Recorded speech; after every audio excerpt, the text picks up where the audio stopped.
Oi, pessoal, boa noite. Hoje eu vou conversar um pouco com o Dr. Caio Bonadio, psiquiatra e médico do sono, sobre um assunto muito legal que é insônia. Eu convido vocês a participarem e mandarem dúvidas. O Caio é um colega que eu admiro pra caramba, que fala super bem. Ó, o Dr. Jorge! Tobias também, muitas pessoas que eu acompanho aqui. E o Caio ele vai falar pra gente um pouquinho sobre uma das dúvidas que eu acho assim mais comuns do nosso consultório, que é a tal da cura da insônia. Será que esses medicamentos que a gente prescreve muitas vezes para os nossos pacientes, será que eles curam a insônia? Será que é isso mesmo? Deixa eu aceitar aqui o Caio que ele tá me chamando. Ah, o Jorge é fã de nós dois. Só o que falta, Jorge, eu que sou tua fã, viu? Não adianta. Não adianta mentir que eu que sou tua fã. Deixa eu aceitar aqui, o Caio já tá entrando. Agradeço a Camila também que tá participando.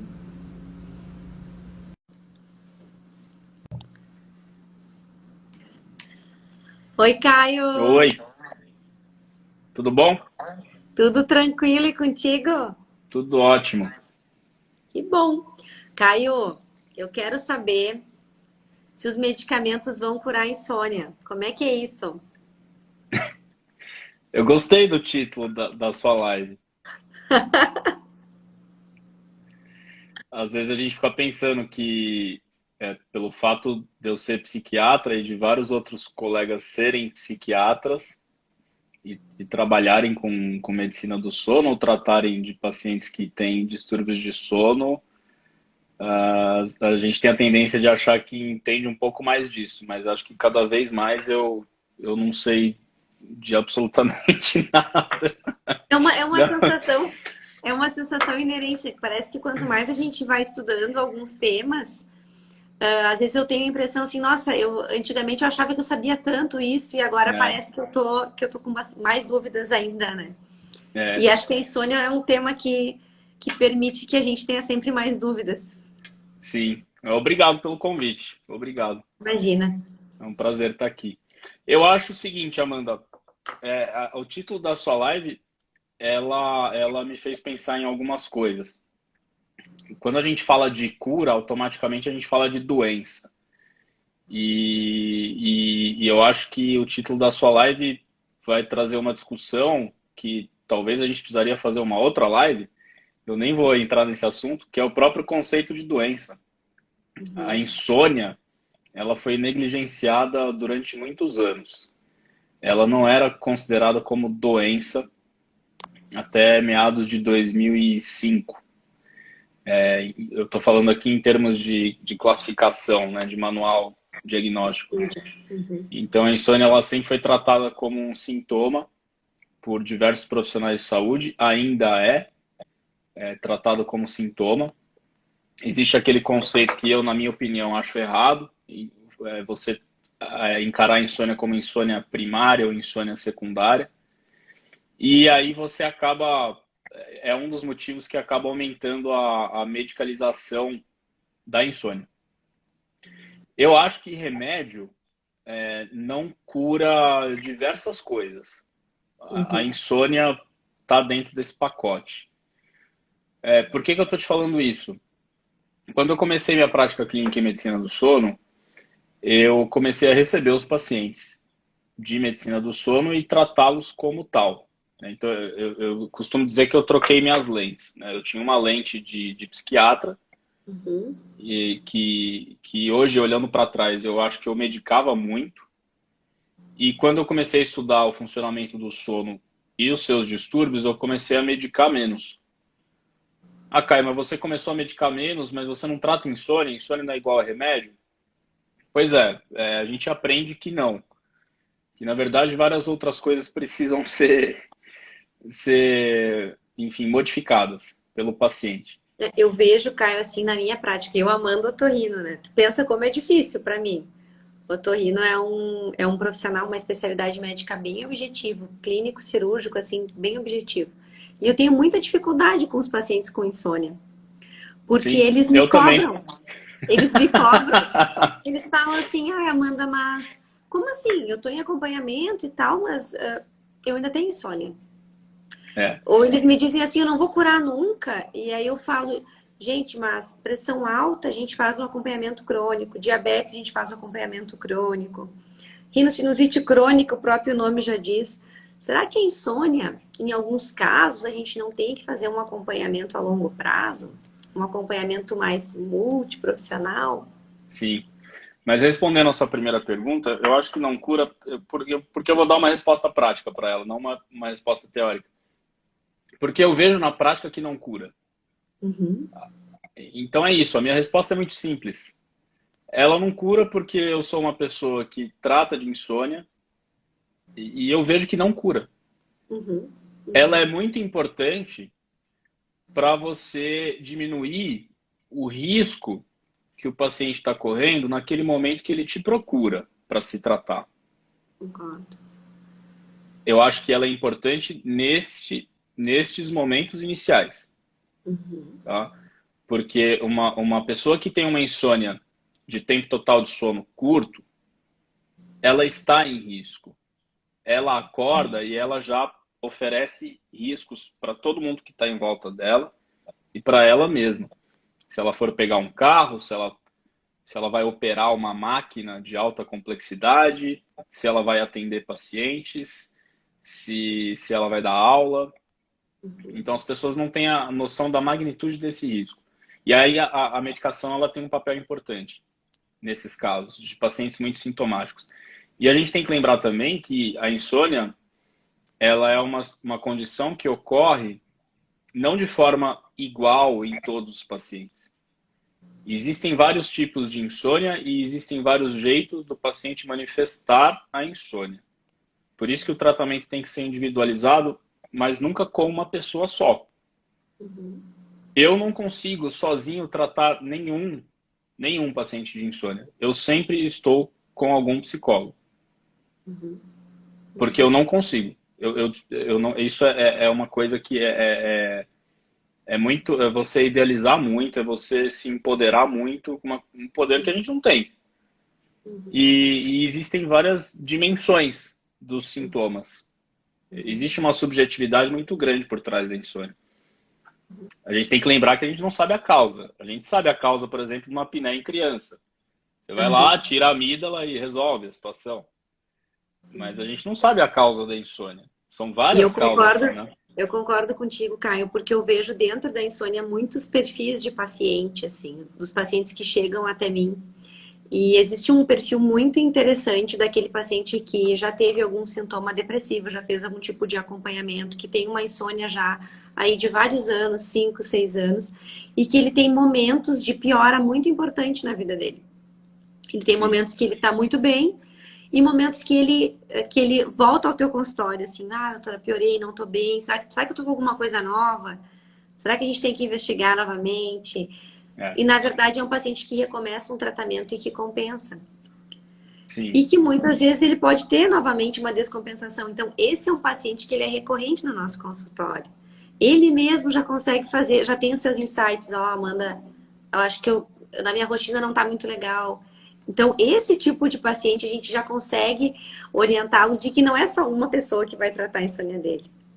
é. E ele tem que ser o principal ator na mudança do estilo de vida e no alívio dos sintomas. É por isso que é importante a gente que lida com o sono e profissionais de atenção básica também, porque na atenção básica não existem muitos instrumentos. Então, é importante e não tem tempo também, né, de fazer uma anamnese do sono, aquela que a gente gosta de fazer. Por isso que é importante o paciente a visualizar o problema. Como é que ele visualiza o problema? A primeira coisa de tudo é preencher um diário de sono. É obrigatório. A gente não consegue evoluir sem a gente cumprir esse passo. O paciente ele tem que visualizar graficamente o tamanho do problema. Se ele não visualizar, ele vai continuar associando o tratamento da insônia a uma medicação apenas. E aí o tratamento está fadado ao fracasso. E aí, eu não sei se você compartilha essa mesma impressão, nós como especialistas, nós recebemos os pacientes mais graves. Uhum. Esses pacientes, quando eles chegam até nós, nós somos o final da via crucis deles. Esse paciente já passou por tudo quanto é gente. Ele já tentou de tudo, ele já está Tudo quanto é tomando. gente boa, né, Caio? Tudo quanto é gente boa já passou. E eu falo isso não para vangloriar quem é Uhum. especialista em medicina do sono, porque quem vai ter que resolver essa bucha somos nós. E é muito difícil tratar pacientes de insônia. São os pacientes mais difíceis, os mais desafiadores. Isso é uma visão nossa da especialista, porque a gente pega o problema num grau muito elevado de dificuldade. A Camila deixou um comentário aqui, ó, que é TCC. Veio para ficar, minha gente. Concordo Eu, plenamente, Camila. eu dependo muito da Camila. Se eu não tiver a Camila, Não, Camila. quando os pacientes aderem, né? Porque existe essa outra dificuldade, né? A Daí adesão. isso eu acho que é um problema, sabe, Caio? Assim, ó, porque é uma super esperança com uma droga. Eu me considero uma médica que é muito de medicamentos, de drogas. Mas existem algumas áreas que a gente fica um pouco limitado. E eu vejo que na insônia, não estou falando dessa insônia recente, do paciente que teve um estresse pós-traumático, não estou falando desse paciente. Tô falando do paciente com insônia já há mais tempo, diagnosticado, já investigado. Infelizmente, o medicamento ele não é a nossa porta da esperança. Ele nos ajuda, ok? Mas a gente tem que sim TCC e muitas vezes outras mudanças ainda mais difíceis do paciente aderir. E a TCC, eu falo muito de TCC, eu acho que, não sei, eu sou muito favorável a TCC para insônia. Por quê? Porque eu vejo resultado. Se eu não visse resultado, eu não divulgaria, eu não falaria tanto como eu falo. Agora, eu já fui muito questionado, ainda sou, mas você fala como se a TCC fosse a última bolacha do pacote. Não, não é isso. Ela é uma ferramenta a mais e é a que, de fato, cientificamente se mostra um pouco superior. Se o paciente aderir e se ele não tiver nenhuma contraindicação, porque como qualquer outro tratamento, existem contraindicações. Eu não posso aplicar uma TCC para insônia num paciente com uma reserva cognitiva extremamente limitada. Eu não consigo aplicar uma TCC, eu não, né? Os psicólogos do sono, porque eu não aplico. Eu não consigo aplicar a TCC para insônia num paciente que está extremamente deprimido, ou que está psicótico, ou que está Ou muito internado na privado de sono, UTI. cara. Exato, ou Às privado vezes de eu, sono. às vezes eu pego pacientes, assim, até tive recentemente uma paciente no puerpério, tá? Que é um momento assim, meu Deus do céu, né? Coragem. E há uma paciente que estava totalmente privada de sono. Não dá, Sabe, né? nós não temos cognição, nós não temos ânimo para a gente começar nenhum tipo de tratamento que exija cognição, atenção, envolvimento numa situação assim. Exatamente. E a TCC, ela depende não só de funções cognitivas, mas também de outras funções executivas, até você precisa ter uma reserva financeira para isso, como qualquer tratamento, Uhum. né? E você precisa ter tempo, você precisa se dispor, você precisa se dedicar, você precisa levar tarefa para casa. E quando você fala isso para os pacientes, existe muita resistência. Porque a nossa cultura ela foi moldada desta forma. Faz 120 anos, 150 anos, 200 anos que a ideia da humanidade é que para qualquer problema você tem um líquido ou uma poção ou uma pílula para resolver aquilo. E cada vez mais a medicina e outras áreas da saúde estão percebendo que não é assim. Não é assim que se resolve, né? A não ser, lógico, como você disse no início, para especialidades exclusivamente cirúrgicas, né? Como é que eu resolvo uma colecistite? Como é que eu resolvo uma hérnia? Como é que eu, né? Enfim, mas é um outro universo. É um outro universo. E ainda assim, né, se o, né, ainda nessas áreas, Ainda assim, a gente ainda tem que. se o Ainda paciente tem não que. fizer diversas outras coisas, o problema vai voltar, né? Existe essa chance, né? Mas na Caiu, eu nossa também área, tenho. Eu tenho um outro grupo de pacientes do meu consultório que eles dormem, mas eles não acham que tem um sono legal. Eles têm muitas vezes uma percepção ruim do seu sono. E isso também é um paciente que eu tenho bastante dificuldade no consultório. Esse paciente é, que tem uma percepção ruim do seu sono. sim.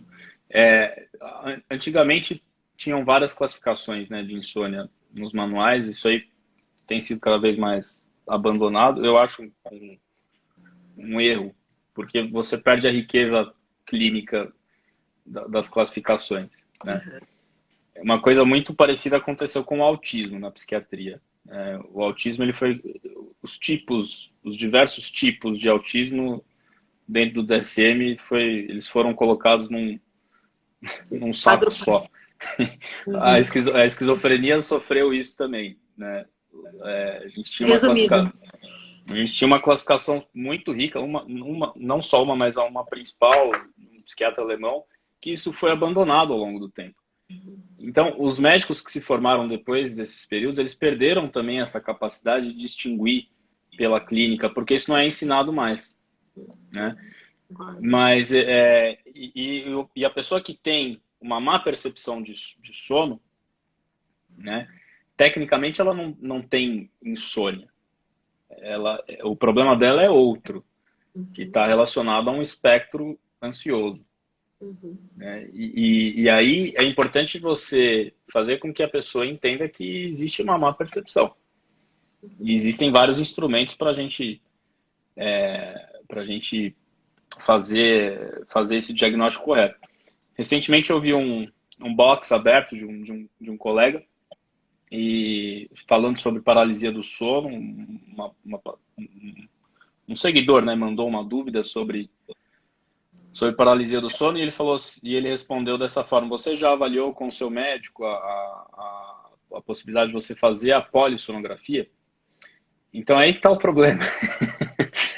Se você pedir uma polissonografia para um paciente que tem má percepção de sono, ele nunca mais vai voltar no seu consultório. Uhum. Então, É super complicado. a gente tem que lembrar que insônia ou qualquer outra queixa de sono não é igual à polissonografia, a princípio. Uhum, uhum. E quem tem má percepção de sono precisa de um monitoramento por vários dias seguidos e não uma noite só.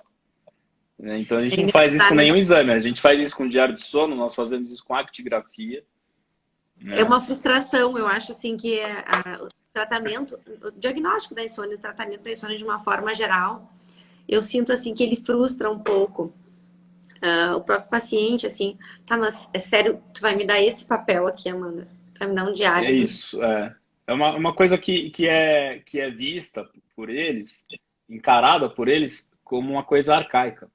Porque Uhum. isso é um outro elemento cultural da nossa sociedade. Eu recebo muitos pacientes, hoje eu estou atendendo cada vez menos pacientes dentro da psiquiatria, mas enfim, é inevitável. Quem Sim. pensou? Então, eu recebo muitos pacientes com o seguinte discurso: eu quero o remédio mais moderno, ou eu quero o tratamento mais moderno. Como Uhum. se o moderno e a última geração fossem soluções. Muitas vezes até atrapalham, né? Então, fazer com que ele preencha um diário de sono e uma actigrafia é o primeiro passo para detectar essa má percepção. E para que isso aconteça, ou para que pelo menos haja uma abertura do lado do paciente para esse entendimento, a gente tem que explicar como o sono funciona. Nós temos que dar aula para os pacientes. Senão, ele não vai entender. Então, mas você tem que fazer isso tudo na primeira consulta? Não, isso é feito ao longo do tratamento, com pequenas inserções de conteúdo teórico de uma forma que eles entendam. E aí, o que eu acho que tem que ser feito também, muitas pessoas pensam que a TCC para insônia, ela só serve para quem tem insônia. Uhum.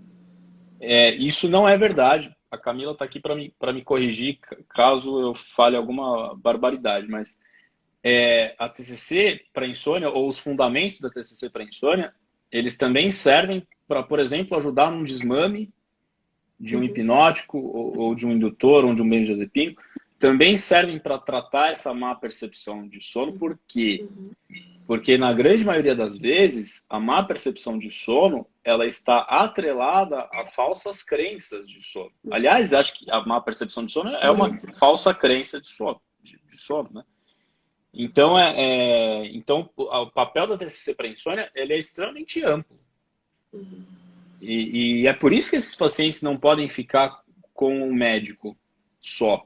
Uhum. Porque a gente não consegue fazer isso. A gente não consegue fazer isso sozinho, né? Você tem que ter estrutura, você tem que ter agenda, você tem que ter...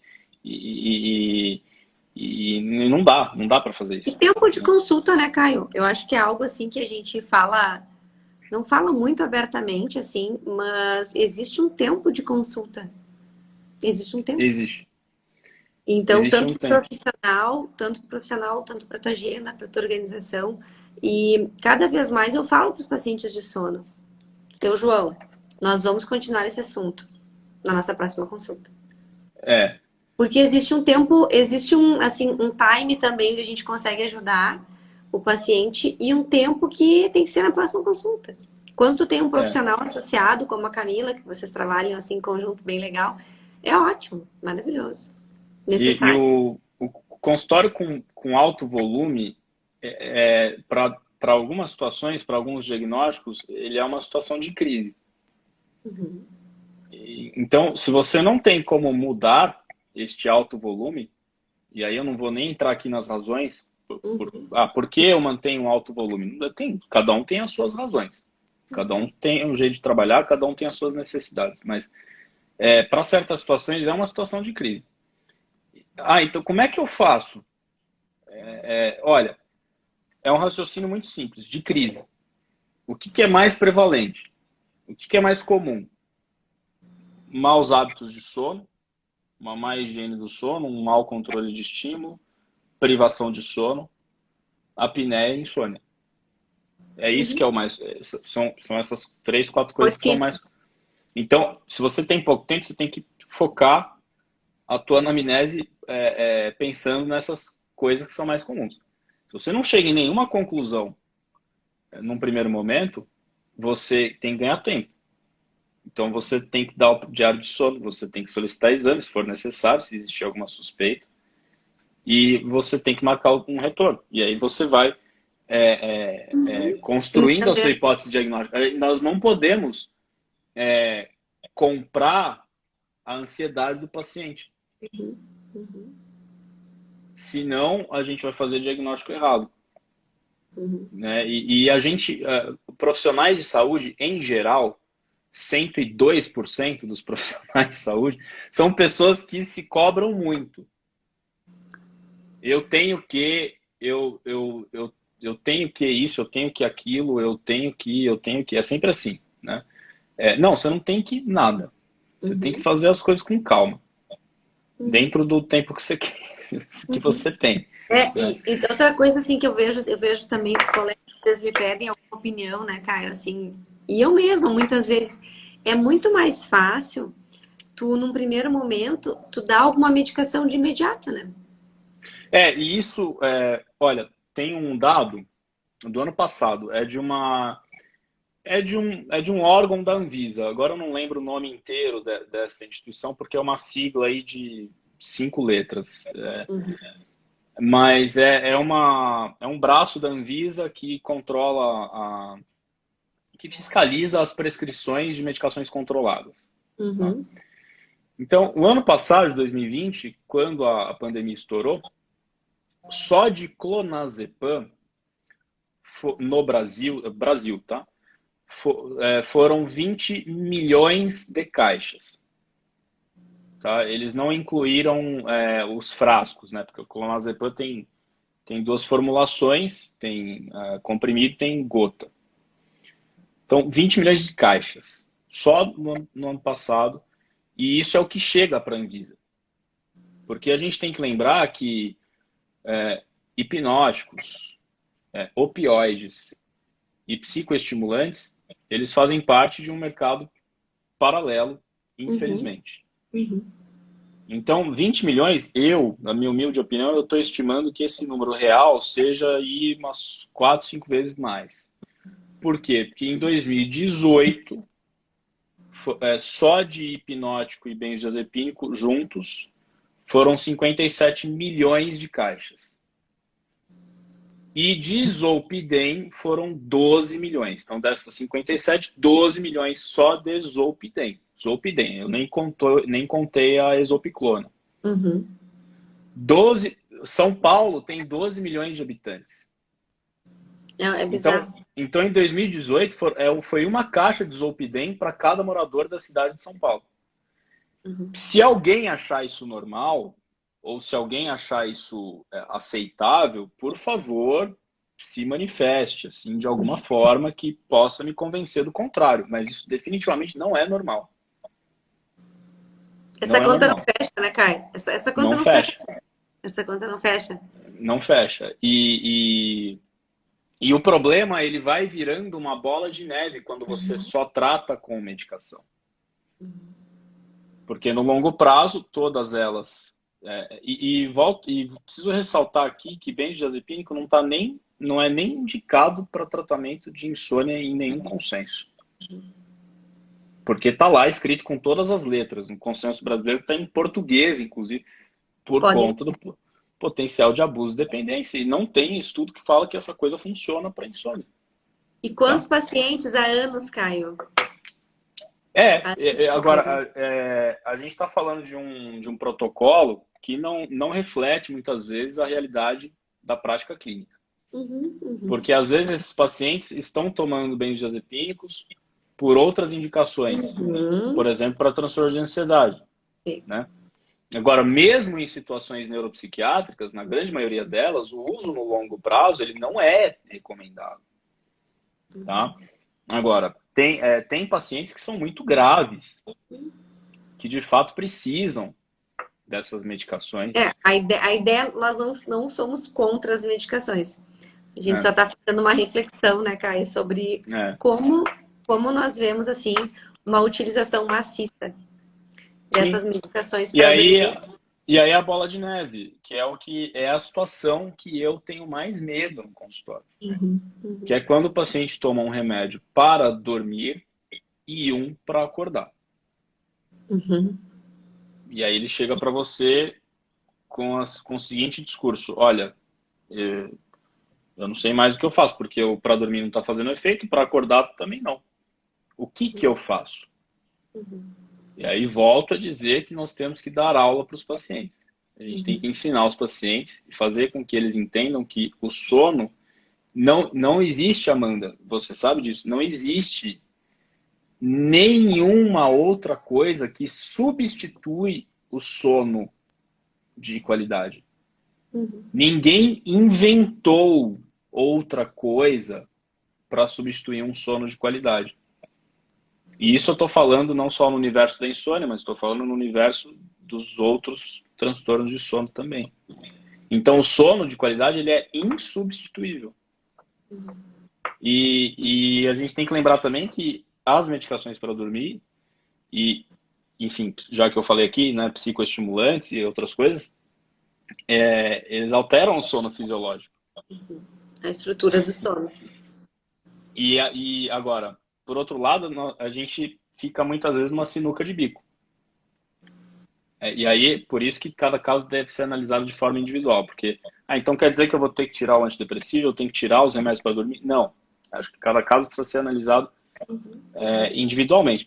Mas, de fato, pessoas que usam medicações com potencial efeito na arquitetura do sono, em algum momento da vida vai existir alguma queixa de sono. E aí cabe a nós ter a habilidade de interpretar isso e fazer uma hipótese diagnóstica e um planejamento terapêutico. Com certeza. Ai, Caio, eu vou ter que encerrar, a gente já falou meia hora. Tá bom. Ai, foi muito bom, adorei. Adorei, sempre é bom conversar contigo, sempre aprendo bastante também. Obrigada. Muito obrigada. Obrigado a você, obrigado pela oportunidade.